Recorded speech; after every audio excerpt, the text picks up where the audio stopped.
सारी जिंदगी आज आदमी मेहनत करता है, मेहनत कर करके करोड़ों रुपए कमाता है और करोड़ों कमा के सारी संपत्ति अपने बच्चों को देता है और बच्चों को दे के मर जाता है। भगवान बोले चलिए बता कि मेरे लिए क्या किया? ना प्रभु, ना तो कभी दान कर पाया, ना पुण्य कर पाया, ना किसी को खिला पाया, ना किसी को सेवा में लगा पाया। कमा कमा के बेटों के नाम करता गया। अब बताओ कि आया किस लिए था और क्या किया? अरे कुछ अपने लिए कर लो मेरी माँ। बेटों को करोड़ों दे दोगी वो तुम्हारा नहीं है, वो बेटों का हो गया। जो तुमने किसी भूखे को खिलाया होगा, कभी प्यासे को पानी पिलाया होगा, कभी वो धन आपका है, वही पुण्य आपको मिलेगा। इसलिए अपने हाथों से कुछ पुण्य करते चलना, सब कुछ बेटों के लिए ना करते चलना। बेटे तो रख लेंगे करोड़ों और ये और कहेंगे कि हमारे बाप ने कुछ नहीं दिया, हमारी सास ने तो चम्मच तक नहीं दिया। करोड़ों रखने के बाद बहू कहती है मेरी सास ने चम्मच तक नहीं दिया। तो दुनिया के लोगों का पेट कभी नहीं भरेगा, तुम सिर काट के भी दे देना। यहाँ से अपनी गर्दन को तलवार से काट के और बेटे और बहू को दोगे ना, तो भी उनकी शिकायतें कम नहीं होंगी। इसलिए कुछ अपने लिए कर लो मेरी माँ। बच्चों के लिए तो बच्चों के हाथ पांव हैं, वो अपने लिए कर लेंगे। कुछ तुम अपने लिए कर लो जो वहां काम आएगा। तुम्हारा किया पुण्य तुम्हारा है और तुम्हारा किया पाप तुम्हारा है। दो चीजें आपकी हैं, पाप और पुण्य दोनों। अब पाप तुम्हारा है, दो चीजें आपकी हैं, पाप और पुण्य दोनों आपके हैं। धनानि भूमौ पशवश्च गोष्ठे नारी गृहद्वारी जनः श्मशाने देहश्चितायाम परलोक मार्गे धर्मानुगो गच्छति जीव एकः। मनुष्य के द्वारा किया गया पुण्य, किया गया धर्म उसका साथी बनता है। ना बेटा साथी बनेगा, ना पत्नी, पत्नी बेटा परिवार सब यहाँ के साथी हैं। वहाँ का साथी तो केवल हमारा धर्म है, जो पुण्य किया है वो आपका है। इसलिए यहाँ के लिए जो कर लिया अच्छा है और करो। पर इसलिए कहते हैं ना हमारे यहाँ कमाई का 10% दान में लगाना चाहिए, दशांश दान करना चाहिए। कमाई का कितने % दान करना चाहिए? 100 रुपए में 10 रुपए दान करो, परोपकार में लगाओ, सेवा में लगाओ, तब धन की शुद्धि होगी।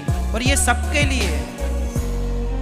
लेकिन आज का आदमी केवल रख रहा है, उसे लगता है मैं बांध के ले जाऊंगा। मैया आपके बाप दादे भी कुछ बांध के ले गए हैं?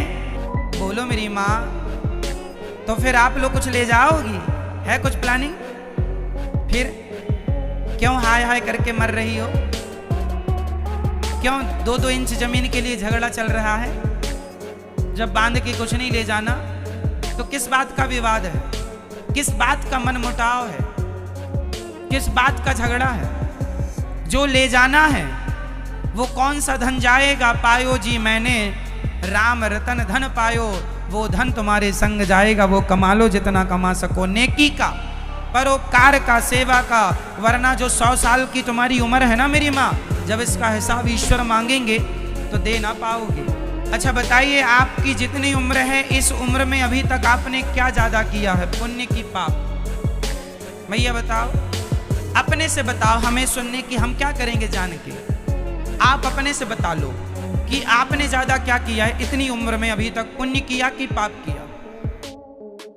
बोलो जोर से, मैया क्या किया? आपकी अंतरात्मा कह रही है ना कि आपने पाप ज्यादा कर लिए। तो मुझे ये बताओ कि पाप का दंड भोगने नरक जाना पड़ेगा, तो अभी भी आप जान रहे हैं कि ये गलत है, फिर भी आप गलत काम कर रहे हैं। इसका जिम्मेदार कौन है? तो क्यों ऐसा करते हो? मेरी माँ, हर सांस का, हर श्वास का तुम्हें हिसाब देना है। वहां सरकार को हमें हिसाब देना पड़ता है ना, इनकम टैक्स देना पड़ता है। आप लोग देते हैं ना, फाइल है ना आपकी, रिटर्न भरते हो कि चोरी करते हो टैक्स की? सरकार को हमें रुपए रुपए का हिसाब देना पड़ता है हर महीने। जब सरकार को हिसाब देना पड़ता है सारी कमाई का, तो सारी जिंदगी में जो किया है वो हिसाब भगवान को भी तो देना पड़ेगा। जा करके हिसाब मांगेंगे वो, फिर नजरें उठा पाओगे? यहाँ खाओ पियो मौज करने नहीं आए, यहाँ यहाँ ईश्वर को पाने, अपने उद्देश्य की पूर्ति के लिए आए हैं मेरी माँ, इसलिए कुछ अच्छा कर चलो। सभी को जय श्रीमन नारायण। तो दोस्तों, जैसे कि महाराज जी कहते हैं कि हम अपने जीवन भर बहुत दौलत कमाते हैं, अपनी सारी दौलत अपने बच्चों के लिए व अपने पत्नी व सगे संबंधियों के लिए दौलत को समाप्त कर देते हैं और इसी दौलत को कमाते हुए व्यक्ति गुजर जाता है वह भगवान के पास चले जाता है।